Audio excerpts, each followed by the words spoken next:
Hello everyone, आज हम start करने जा रहे हैं DSSB ASO assistant selection officer का PYQ सीरीज। तो चलिए शुरू करते हैं उसका GS session. The empire of the Chola was founded by which of the following ruler. जो चोला एम्पायर है वो कौन से रूलर के द्वारा फाउंड किया गया है? First one is Vikramaditya first, Vijayalaya, Vikramaditya second या पुलकेसी। तो जो हमारा एम्पायर है चोला डायनेस्टी का वो फाउंड किया गया है विजयालय फर्स्ट के द्वारा। Next one is Raja Ram Mohan Roy is also known as father of Indian. जो राजा राम मोहन रॉय थे उन्हें फादर ऑफ इंडियन किस चीज में कहा जाता है? रेनेसेंस में, फ्रीडम स्ट्रगल में, नेशनलिज्म में या कॉन्स्टिट्यूशन में? तो राजा राम मोहन रॉय को फादर ऑफ रेनेसेंस कहा जाता है। तो इसका फर्स्ट आंसर होगा। Next one is what is the primary purpose of Kyoto Protocol, an international treaty related to environment sustainability? जो क्योटो प्रोटोकॉल था, इंटरनेशनल ट्रीटी जिस हुई थी एनवायरनमेंट को बचाने के लिए। सस्टेनेबल मतलब कि वो चीज़ जो हमारे फ्यूचर अभी प्रेजेंट जनरेशन के लिए बची रहे, हमारे जो रिसोर्सेस हैं और फ्यूचर के लिए भी हमारी जनरेशन को मिल जाए, प्रेजेंट में भी हम लोग उसको इफेक्टिवली यूज कर सकें। तो जो क्योटो प्रोटोकॉल था उसका प्राइमरी पर्पस क्या था? To increase the industrial waste production. क्या वेस्ट को इंक्रीज करना हो सकता है किसी का भी इंटरनेशनल ट्रीटी का? नहीं। To reduce green house emission को रिड्यूस करना, it may be possible. And to encourage over exploitation of natural resources को और ज्यादा एक्सप्लॉइट करना। कभी नेचुरल रिसोर्स को खत्म करना या खराब करना, ओवर एक्सप्लॉइट करना किसी भी प्रोटोकॉल का ऑब्जेक्टिव नहीं हो सकता। तो इसीलिए हम जो नेगेटिव पॉइंट्स हैं उन्हें पहले ही डिसरेक्ट कर देंगे। तो ये नहीं हो सकता हमारा फर्स्ट वाला, थर्ड पॉइंट नहीं हो सकता। Next one, to promote deforestation. क्या कोई डिफॉरेस्टेशन मतलब पेड़ों को काटने के लिए प्रमोट कर सकता है? नहीं, ये भी हमारा नहीं हो सकता। तो हमारा आंसर क्या है? To reduce the green house emission. Green house emission को रोकने के लिए क्योटो प्रोटोकॉल साइन किया गया। Next one is suppose a bank has 10,000 crore as a deposit and CRR is 15%। अगर एक बैंक है उसके पास 10,000 करोड़ है डिपॉजिट में और CRR 15% है, तो बैंक को कितना फॉर्म ऑफ कैश मेंटेन करना होगा? तो देखो, उसके पास 10,000 करोड़ जो हैं वो पैसे हैं, ठीक है, 15% CRR है। तो 10,000 का 15% क्या हुआ? 20 से 20 गई तो क्या हुआ? 1500। तो उसको CRR कितना मेंटेन करना पड़ेगा? तो बैंक को मेंटेन करना पड़ेगा 1500 करोड़। तो our answer is answer number first 1500 crore. Next one is in which of the following centuries was Jagannath temple build. तो जो जगन्नाथ टेम्पल है वो कौन सी सेंचुरी में बिल्ड हुआ था? तो वो हुआ था 9th सेंचुरी में, 12th सेंचुरी में, 11th सेंचुरी में या 13th सेंचुरी में? तो हमारा जो जगन्नाथ टेम्पल है वो बिल्ड हुआ था हमारा 12th सेंचुरी में। Next one is Razia Sultan a Turkish ruler ruled in India during which of the following period. जो रजिया सुल्तान थी आपको पता होगा, ये हमारे जो हमारी स्लेव डायनेस्टी थी उसके अंडर आई थी। तो स्लेव डायनेस्टी में आपको पता होगा पहले हमारे कुतुबुद्दीन ऐबक आए थे और उसके बाद काफी सारे हमारे रूलर्स आए थे। तो जो रजिया सुल्तान थी वो कौन सी टाइम पीरियड में आई थी? तो रजिया सुल्तान आई थी 1236 से 1240 में। Next one is which of the following statement is false regarding repo rate of RBI. RBI के रेपो रेट के रिगार्डिंग कौन सी स्टेटमेंट फॉल्स है? तो जो रेपो रेट होता है उसे क्या हम repurchase agreement of repurchase option का कहते हैं? क्या ये बात सही है? नहीं, रेपो रेट जो होता है वो कभी भी रीपर्चेज से रिलेटेड नहीं होता। Next one is repo rate is a charge by the monetary policy committee RBI. क्या रेपो रेट जो है आरबीआई के द्वारा चार्ज किया जाता है मॉनेटरी पॉलिसी कमेटी के कमेटी में? नहीं, ऐसा भी कोई ऑप्शन नहीं है। Next one is repo rate is a rate at which commercial bank deposit to RBI. Yes, repo rate वो रेट होता है जिसमें कमर्शियल बैंक क्या करता है, अपनी जो एक्स्ट्रा मनी होती है वो which commercial bank deposit to RBI, वो आरबीआई को डिपोजिट करता है। Next one is current rate. तो जब हमारा थर्ड आंसर है, फोर्थ वन पढ़ने का कोई यूज नहीं। Next one, next question is the first Lahore conspiracy case trial begin which year? Okay, so जो फर्स्ट लाहौर कॉन्स्पिरेंसी केस था वो कौन से ईयर में स्टार्ट हुआ था? 1950 में। Next one is policy of import substitution promote. जो इंपोर्ट सब्सटीट्यूशन की पॉलिसी है वो क्या चीज प्रमोट करती है? देखो, इंपोर्ट सब्सटीट्यूशन का मतलब भी बताओ। इसका नाम से ही पता चल रहा है, इम्पोर्ट को सब्स्टिट्यूट करना, यानी हमें इम्पोर्ट कम से कम करना है। तो the use of only these those good which are produce within the country, import substitution में हम क्या करेंगे, सिर्फ वही कंट्री वही गुड्स यूज करेंगे जो कंट्री के अंदर बन रही है, लेकिन ये पॉसिबल नहीं है क्योंकि हमें काफी सारी चीजें बाहर के देश से भी मंगानी पड़ती हैं। The use of only imported goods for public sector activity, खाली पब्लिक सेक्टर्स के लिए ही हम लोग इम्पोर्ट करवाएं गुड्स, वो भी पॉसिबल नहीं है क्योंकि हमारे यहाँ लोगों को और जरूरत के लिए भी गुड्स की जरूरत पड़ती है। Next one is the export of those goods which are other country prefer to import, हमें वही सारी गुड्स को एक्सपोर्ट करना है जो अदर कंट्रीज मांगती हैं, जो इम्पोर्ट करवाना चाहती हैं। हाँ ये हो सकता है लेकिन एक्सपोर्ट का इस इम्पोर्ट सब्सटीट्यूशन से कोई लेना देना नहीं है। तो नेक्स्ट वन इज हमारा the production of goods which are generally imported, हम जो गुड्स बाहर से इम्पोर्ट करते हैं उनको ही अगर प्रोड्यूस कराना शुरू कर दिया तो हमारे इम्पोर्ट्स ऑटोमेटिकली कम हो जाएंगे, हम इम्पोर्ट को सब्सटीट्यूट कर देंगे। Next one is according to the Union Budget 2026, how much has been allocated for the Urban Challenge Fund to develop city as a growth hub? तो यूनियन बजट 2026 के according कितना हम एलोकेट करते हैं cities for growth hub, cities की growth के लिए government ने अर्बन चैलेंज फंड में कितना हमारा यूनियन बजट में कितना अलॉट किया है, तो वो किया है हमारा 10,000 crore rupees. Next one is who among the following won the gold medal in the men's high jump event at the World Police and Fire Games 2025 held in Birmingham, Alabama in July 2025। तो किसने gold medal जीता था man high jump में, जो कि world police and fire games 2025 में हुआ था। ठीक है, तो उसमें था इंस्पेक्टर रवि ठाकुर जी ने, या गुरजीत सिंह फ्रॉम हरियाणा जो सीआईएसएफ हैं, हेड कांस्टेबल अभिनव सिंह जो उत्तर प्रदेश पुलिस से हैं, या फिर कांस्टेबल राजीव कुमार जो सीआईएसएफ हैं। तो ये हमारा जीता था गुरजीत सिंह फ्रॉम हरियाणा सीआईएसएफ जो। Next one is which state establish India first grain ATM, किस स्टेट में सबसे पहला ग्रेन यानी जो गेहूं है उनका एटीएम वो लगाया गया है, सो वो लगाया गया है हमारा ओडिशा स्टेट में।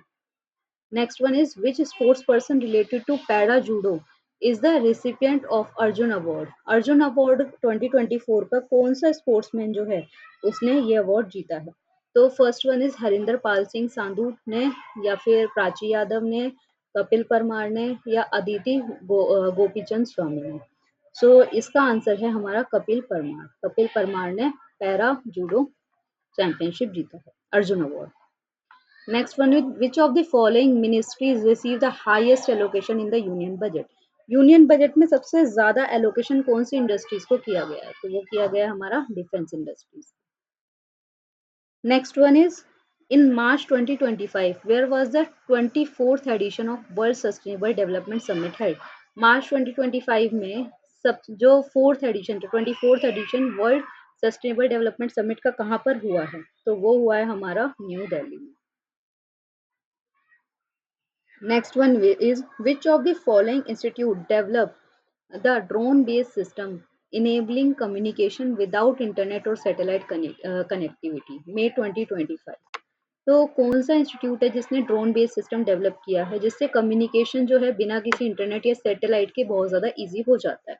तो वो इंस्टीट्यूट ऑफ टेक्नोलॉजी हैदराबाद में, या इंस्टीट्यूट ऑफ टेक्नोलॉजी गुवाहाटी में, इंस्टीट्यूट ऑफ टेक्नोलॉजी जो बीएचयू के अंडर वाराणसी में आता है, इसके अलावा इंस्टीट्यूट ऑफ टेक्नोलॉजी दिल्ली में। सो ये स्टार्ट किया है हमारा institute of technology, Indian institute of technology BHU Varanasi. Next one is which goal of SDG did India record the highest increase in score 2020, 2021 to 23, 24? So कौन से SDG गोल ने सबसे ज्यादा हाईएस्ट इंक्रीज जो है स्कोर किया है? कौन से ने स्कोर किया है? गोल नंबर 13 क्लाइमेट एक्शन में, जो इंडिया ने सबसे ज्यादा इसमें स्कोर किया है। 2020 से 21 से लेकर 23 से 24 तक सबसे ज्यादा इसमें डेवलपमेंट देखने को मिली है, growth. Next one is dash refers to the benefit a firm or individual cause to another for which they are not paid। तो क्या चीज है जो बेनिफिट करती है फर्म को या इंडिविजुअल कोर्स को to another, for which they are not paid, जिसमें वो पेड नहीं किए जाते। तो नेगेटिव नेगेटिव इंटरनैलिटीज या नेगेटिव एक्सटर्नैलिटीज, पॉजिटिव एक्सटर्नैलिटीज या पॉजिटिव इंटरनैलिटीज। तो जो भी हमारे बेनिफिट्स हैं जो इंडिविजुअल को कॉज किए जाते हैं another five which not paid, जो कि वो पे नहीं किए जाते, तो वो है हमारा पॉजिटिव एक्सटर्नैलिटीज। पॉजिटिव एक्सटर्नैलिटी में क्या होता है, इंडिविजुअल को उस चीज का फायदा होता है जिससे उसे पे नहीं किया जाता। The Union Government of India declared the Kapileshwar Temple as an ancient monument of national importance 2023। तो जो यूनियन गवर्नमेंट है इंडिया की, उन्होंने कपिलेश्वर टेम्पल को एंशियंट मॉन्यूमेंट में 2023 में जो है जगह दी, एंशियंट मॉन्यूमेंट में। तो ये कौन सी सिटीज, कौन से स्टेट में लोकेटेड है? तो ये है हमारा भुवनेश्वर, भुवनेश्वर सिटी में। Next one is, who among the following founded the revolutionary organization Bharat Mata society 1907। तो भारत माता सोसाइटी किसने स्टार्ट की थी, किसने फाउंड की थी? तो 1907 में। इसमें हमारे कुछ जो ऑप्शन दे रखे हैं वो दे रखे हैं, चंद्रशेखर आजाद ने, बंकिम चंद्र चटर्जी या चट्टोपाध्याय, इसके अलावा आनंद मोहन बोस ने या अजित सिंह ने। सो ये हमारी स्टार्ट की थी अजीत सिंह ने। Next one is, which of the following is best explain why the equatorial region are warmer. किस, कौन से स्टेटमेंट से ये एक्सप्लेन किया जाता है कि जो इक्वेटर वाला रीजन है, इक्वेटोरियल रीजन, वो ज्यादा वार्मर होता है? So equator has lower atmosphere pressure. Equator में जो एटमॉस्फेयर का प्रेशर होता है वो बहुत कम होता है क्या, इससे इसलिए ये वार्मर होता है? या इक्वेटोरियल रीजन में बहुत ज्यादा डेजर्ट होते हैं तो ये वार्मर होगा? नहीं, डेजर्ट अगर होंगे तो वो वार्मर क्यों होगा? ठीक है। तो लेकिन इक्वेटोरियल रीजन जो है डायरेक्ट सनलाइट की वजह से वार्मर होता है। ठीक है, जो कि सभी को पता है। Equator is close to the sun, वो सन के क्लोज होता है। या इक्वेटोरियल रीजन जो होता है रिसीव वर्टिकल रे ऑफ सन, जो इक्वेटोरियल रीजन होता है वो हमारा वर्टिकल रे रिसीव करता है सन की, जो कि इसमें आंसर दिया है। Next one is, which of the following article of Constitution of India has provisions regarding citizenship? So आप सभी को पता होगा जो सिटीजनशिप का जो प्रोविजन है वो हमारे आर्टिकल 5 से लेकर 11 तक दे रखा है, जो कि शेड्यूल 2 के अंदर आता है। Next one is, which of the following Hindustani classical vocal style known as its slow and meditative approach. तो कौन से हिंदुस्तानी क्लासिकल वोकल स्टाइल को हम लोग स्लो और मेडिटेटिव अप्रोच कहते हैं, मतलब बहुत स्लो है लेकिन मेडिटेशन के लिए बहुत अच्छा है? सो क्या ठुमरी होता है, थप्पा, ख्याल या ध्रुपद? सो हमारा आंसर है ध्रुपद। ध्रुपद जो है बहुत स्लो होता है और मेडिटेशन के लिए बहुत ज्यादा अच्छा माना जाता है।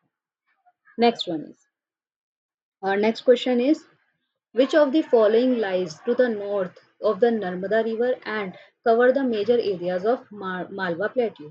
तो नर्मदा के ऊपर की साइड और मालवा के मेजर एरियाज को कौन सी चीज कवर करती है? वो है हमारे सेंट्रल हाईलैंड, ईस्टर्न घाट, वेस्टर्न घाट या डिकिंग प्लेट्यू। अब देखो जो नर्मदा है हमारे इंडिया के मैप में अगर आप देखेंगे तो नर्मदा हमारी इधर की साइड रहती है, और ये जो पूरा एरिया है ये हमारा सेंट्रल का एरिया कहलाता है, सेंट्रल। ठीक है, तो जो हमारा नर्मदा के ऊपर वाला पार्ट हम जो कहेंगे तो वो होगा हमारा central highland. Next one is, which of the following year was the first water bodies census conducted? तो कौन से ईयर में पहला वाटर बॉडी सेंसस कंडक्ट किया गया था? तो पहला वाटर बॉडी सेंसस 2015 से 16 में कंडक्ट किया गया था, 2021 से 22 में कंडक्ट किया गया था, 2018 से 19 में कंडक्ट किया गया था, या फिर 2011 से 12 में कंडक्ट किया गया था? सो हमारा फर्स्ट जो वाटर बॉडी सेंसस है वो कंडक्ट किया गया था 2018 से 19। Next one is, which temple is located to Kuber Tila और ऑफ अयोध्या? अयोध्या के खूबर टिला में कौन सा टेम्पल लोकेटेड है? तो क्या दुर्गा टेम्पल है, सन टेम्पल, शिव टेम्पल या कृष्णा टेम्पल? सो जो अयोध्या है, अयोध्या के खूबर टिला में हमारा टेम्पल है Shiva temple. Next one, which of the following cities in Bangladesh is most populous? Bangladesh की कौन सी सिटी है जिसमें सबसे ज्यादा पॉपुलेशन मानी जाती है?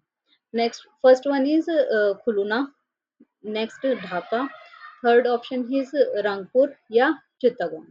तो बांग्लादेश की जो ढाका है वो हमारी सबसे ज्यादा पॉपुलर सिटी मानी जाती है। Next one is, which of the following crops is best suited for the black soil? Black soil के लिए कौन सी क्रॉप सबसे ज्यादा सुइटेबल है? So sugar cane, cotton, rice या मिलेट? तो हमारी ब्लैक सॉइल के लिए कॉटन सबसे ज्यादा फेवरेबल मानी जाती है। तो और ये कॉटन पाई कहाँ जाती है? हमारी जो कॉटन पाई जाती है हमारी बेसिकली साउथ के जो एरियाज हैं, यानी जो हमारी वेस्ट, साउथ वेस्ट और साउथ का जितना एरिया है उस एरिया में हमारी ब्लैक सॉइल पाई जाती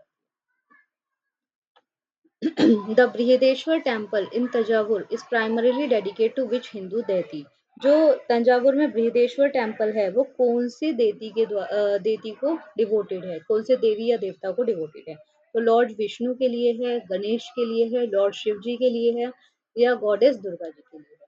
सो लॉर्ड विष्णु, लॉर्ड गणेश नहीं, लॉर्ड शिव जी का ये टेम्पल है। Next one is, which of the following temple is known as is grand architecture including massive statue of Nandi? So कौन सा टेम्पल है जिसमें बहुत ही बड़ा सा आर्किटेक्चर रखा हुआ है, जिसमें नंदी जी का एक बड़ा सा स्टैचू है और tallest tower in the world, और वर्ल्ड का सबसे टॉलेस्ट टावर माना जाता है? सो मीनाक्षी टेम्पल है मदुरई में, सोमनाथ टेम्पल गुजरात में, बृहदेश्वर टेम्पल तंजावुर में या फिर विरूपाक्षा टेम्पल हम्पी में? सो नंदी जी का सबसे बड़ा ग्रैंड स्टैचू और tallest tower in the world कहाँ माना गया है, कहाँ कौन से वाले मंदिर में है? वो है बृहदेश्वर टेम्पल जो कि तंजावुर में है। Next one is, which was the key reason for the Union government centralization of power during the framing of Indian Constitution? कौन सा मेन की रीजन है यूनियन गवर्नमेंट का जिसमें पावर को सेंट्रलाइज किया जाता है कॉन्स्टिट्यूशन को फ्रेम करते समय? So to prevent the regional parties from gaining power, क्या रीजनल पार्टी पावर गेन ना कर ले इस वजह से रखा जाता है सेंट्रलाइज? इसके अलावा या फिर to ensure that state government पर इंडिपेंडेंट, ये इंश्योर करने के लिए स्टेट गवर्नमेंट इंडिपेंडेंट हो जाए। अगर स्टेट गवर्नमेंट इंडिपेंडेंट हो जाएंगी तो उसमें यूनियन गवर्नमेंट सेंट्रलाइज कैसे होंगी? इसका तो कोई लॉजिक ही नहीं है। Next one is to protect the unity and integrity of the federal nation, ताकि हम फेडरल नेशन की यूनिटी और इंटीग्रिटी को प्रोटेक्ट कर सकें। यस, ताकि जितने भी हमारे स्टेट हैं वो अलग से इंडिपेंडेंट होकर अपने ही भले के बारे में ना सोचें, यूनियन गवर्नमेंट जो है पूरे देश के भले के बारे में सोचे। Next one is, the hormone auxin is primarily associated with, जो हार्मोन ऑक्सिन है वो किससे एसोसिएटेड है? क्लोरोफिल फॉर्मेशन से रिलेटेड, सीड शॉर्टेज से, सीड स्टोरेज से रिलेटेड या फिर फ्लावरिंग इन विंटर या फिर सेल एलोंगेशन से रिलेटेड? तो हमारा हार्मोन ऑक्सिन है सेल एलोंगेशन से related. Next one is, what was the main emphasis during the census 1991 regarding women's economic activity in India? तो जो सेंसस 1991 में वुमेन से रिलेटेड क्या मेन एम्फोसाइज किया गया था वुमेन इकोनॉमिक एक्टिविटी को? तो participation in community development project, क्या वुमेन जो है कम्युनिटी डेवलपमेंट प्रोजेक्ट में पार्टिसिपेट करेंगी? या unpaid work in family farms and family enterprise, क्योंकि जो वुमेन्स होती हैं वो हमारी अनपेड वर्क करती हैं फैमिली में, फार्म्स में या फैमिली एंटरप्राइज में, उनको भी कंसीडर किया गया था? या फिर एजुकेशन अचीवमेंट, वुमेन ने कितनी एजुकेशन अचीव कर रखी है? या फिर paid work outside the house hold, या वो वुमेन जो हाउस होल्ड के बाहर जो है पेड वर्क कर रही हैं? तो देखो सेंसस में पेड वर्क तो पहले से ही ऑलरेडी इंक्लूड था, तो इसलिए इसका कोई लॉजिक नहीं बनता। और एजुकेशन अचीवमेंट से रिलेटेड भी ऐसा कुछ नहीं है, क्योंकि एजुकेशन अचीवमेंट भी सेंसस के टाइम पे लिखा हो जाता है। मतलब क्या है कि हमें वो चीज़ देखनी है जो चीज़ अभी तक कंसीडर नहीं हुई है। तो बेसिकली जो अनपेड वर्क है जो वुमेन अपनी फैमिली के लिए या फैमिली एंटरप्राइज के लिए कर रही है, उस चीज़ को 1991 की सेंसस में एम्फसाइज किया गया था। Next one is, the intertropical conversion zone जिसे ITCZ कहा जाता है, shift in which of the following direction during the summer season? तो समर सीजन में जो ITCZ हैं वो कहाँ पे कौन सी डायरेक्शन में चले जाते हैं? तो वो हमारा होता है साउथ साइड, ईस्ट, नॉर्थ या वेस्ट। तो हमारा आंसर है नॉर्थ साइड। नेक्स्ट वन, फिर which part of Indian constitution has provision on citizenship? तो अभी हमने सिटीजनशिप का एक पहले क्वेश्चन किया है जिसमें आर्टिकल नंबर 5 से लेकर 12 तक सिटीजनशिप बताया है, 5 से 11 तक सिटीजनशिप हमने बताया है। तो कौन सा पार्ट है इंडियन कॉन्स्टिट्यूशन का? वो पार्ट होता है part number 2। Next one is okay, part number second, ठीक है। What is the number of neurons found in human brain? Human brain में कितने नंबर ऑफ न्यूरॉन्स पाए जाते हैं? तो 16 बिलियन, 86 बिलियन, 16 मिलियन या 86 मिलियन? तो ह्यूमन ब्रेन में हमारे न्यूरॉन्स पाए जाते हैं 86 बिलियन।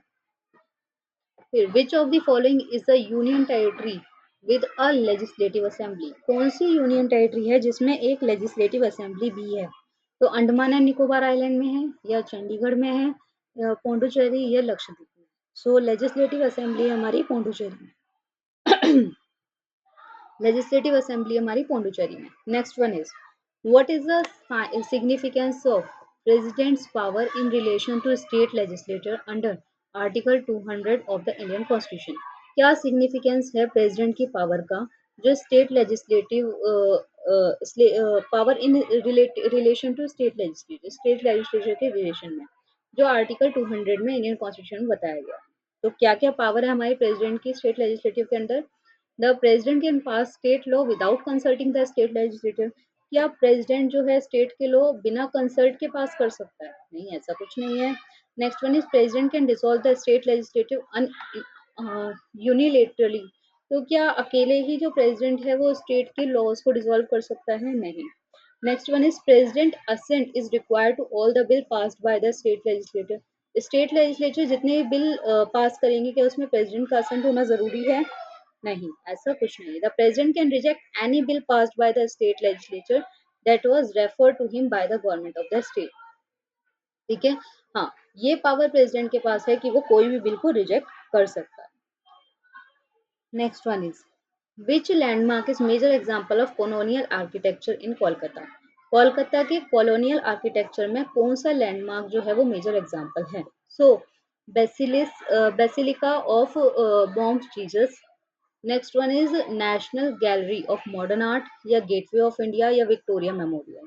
सो सबसे ज्यादा जो कॉलोनियल आर्किटेक्चर का कोलकाता में लोग देखते हैं वो तो भाई सबको ही पता होगा मोस्टली, शायद Victoria Memorial. Next one is which of the following is not a salient feature of genetic code? Genetic code का कौन सा सेलेंट फीचर नहीं है? August has sorry AUG has dual function? क्या AUG का ड्यूअल फंक्शन होता है? The code is nearly universal? क्या ये जो कोड है नियरली यूनिवर्सल होता है? या फिर same amino acid are coded by more than one codon? तो एक कोडोन से ज्यादा सेम अमीनो एसिड होते हैं, तो यस, ये तीनों फीचर हैं। लेकिन द कोडोन इज क्वाड्रुप्लेट, तो नहीं, ऐसा कुछ नहीं है। Next one. सो नाउ हमारे सारे क्वेश्चंस जो थे 40 क्वेश्चन GS सेक्शन के फिनिश हो चुके हैं। Thank you so much everyone for watching this.